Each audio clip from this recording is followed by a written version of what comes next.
రేవంత్ రెడ్డి నీకు ధైర్యం ఉంటే నిజాయితీపరుడు అయితే నువ్వు తప్పు చేయకపోతే తక్షణమే సుప్రీంకోర్టు హైకోర్టు సిట్టింగ్ జడ్జితో విచారణకు ఆదేశించు. ఈ బొగ్గు కుంభకోణాల్లో జరిగిన అవినీతిని మొత్తం బట్టబయలు చేద్దాం. నువ్వు తప్పు చేయకపోతే నువ్వు నిజాయితీపరుడు అయితే మేము అన్ని ఆధారాలు కూడా మీరు వేసిన సిట్టింగ్ జడ్జి గారికి అందించడానికి సిద్ధంగా ఉన్నాం.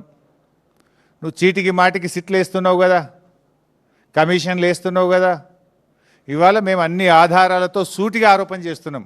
నీ బావమరిదే మొదటి లబ్ధిదారుడు, నీ బావమరిదే ఈ రింగుకు మొత్తం కింగ్ పిన్ను, నీ బావమరిదే ఈ సింగరేణిలో 1000 కోట్ల కుంభకోణానికి తెరలేపిండు. నువ్వు అంత నిజాయితీపరుడు అయితే తప్పు చేయకపోతే కమాన్ సిట్టింగ్ జడ్జితో విచారణకు ఆదేశించు, మేము రుజువు చేస్తాం. ధైర్యం ఉంటే ఆదేశించు. అంటే మీ భాగోతాలు బయటపడ్డాయి. ఇవాళ ముఖ్యమంత్రి గారు, బట్టి గారు, కోమటిరెడ్డి గారి మధ్య వాటాల పంపకం మొత్తం రోడ్డు మీదకి వచ్చింది, ప్రజల్లో పడ్డది.